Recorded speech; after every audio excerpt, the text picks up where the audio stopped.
बहुत ध्यान से सुनिए ये सूत्र। यदि कोई दूसरे की स्त्री से छल कपट करके, व्यवहार बना करके उसके साथ संभोग करता है, तो उसे लोहमयी जलती हुई स्त्री से बहुत काल तक आलिंगन कराया जाता है, वैसी चेष्टा कराई जाती है।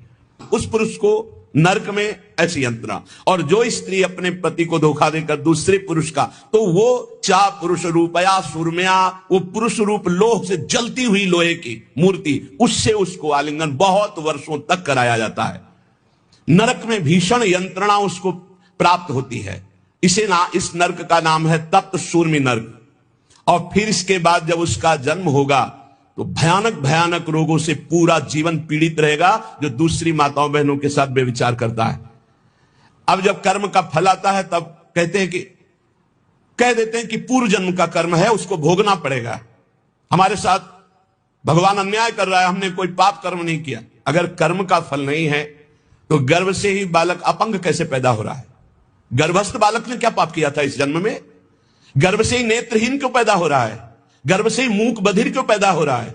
गर्भ के बाहर आया भी छोटा बालक है, खेल खेल में हाथ पैर टूट गया, क्यों? कौन सा अपराध उसने अभी किया है? ये पूर्व का है।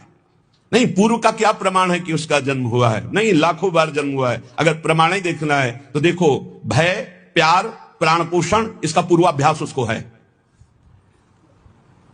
पुचकारो छोटे से बालक को, वो किलकारी मारेगा। ये किसने सिखाया है कि ये प्यार का लक्षण है? ऐसे करो, वो रोने लगेगा। ये किसने? ये भय का लक्षण है। और उसके मुख में दुग्ध लगा दो, पीने लगेगा, प्राण पोषण। ये कैसे जाना? किसने सिखाया है कि देखो ये तुम्हारे मुंह पे जब लगाया जाएगा इसको तुम्हें पीना है? उसको ज्ञान है क्या? लेकिन जो ही मुख में लगाते हो पीना शुरू कर दे, पूर्वाभ्यास है।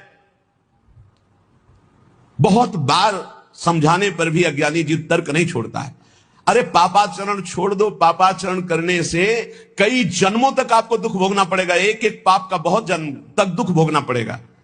और यह कर्म बहुत बलवान होता है, बहुत प्रबल होता है।